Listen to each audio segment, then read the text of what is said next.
أعوذ بالله من الشيطان الرجيم. بسم الله الرحمن الرحيم. يسبح لله ما في السماوات وما في الأرض الملك القدوس العزيز الحكيم. هو الذي بعث في الأميين رسولا منهم يتلو عليهم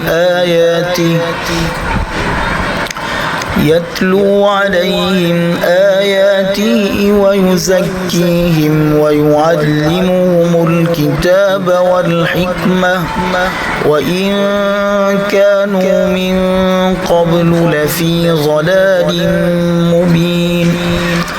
وآخرين منهم لما يلحقوا بهم وهو العزيز الحكيم.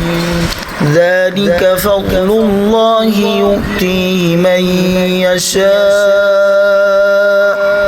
والله ذو الفضل العظيم. مثل الذين حملوا التوراة ثم لم يحملوها كمثل الحمار يحمل أسفارا. بئس مثل القوم الذين كذبوا بآيات الله والله لا يهدي القوم الظالمين.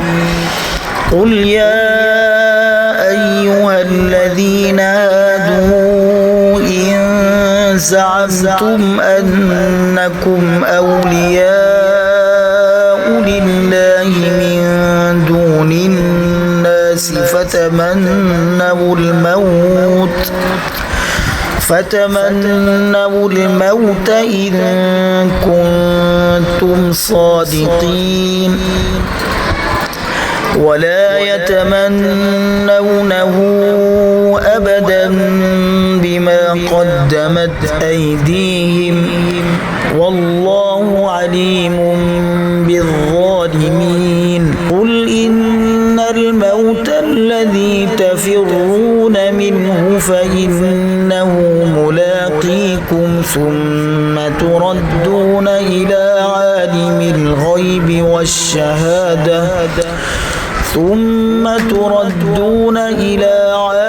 الغيب والشهادة فينبئكم بما كنتم تعملون.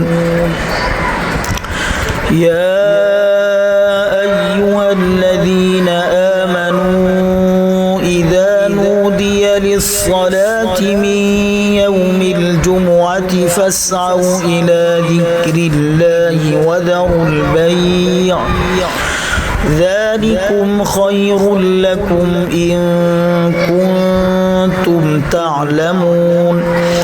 فإذا قضيت الصلاة فانتشروا في الأرض وابتغوا من فضل الله واذكروا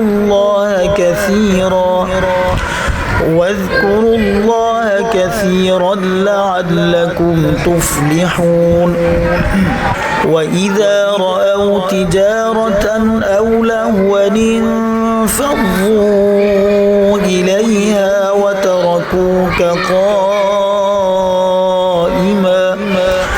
قل ما عند الله خير من اللهو ومن التجارة والله خير الرازقين.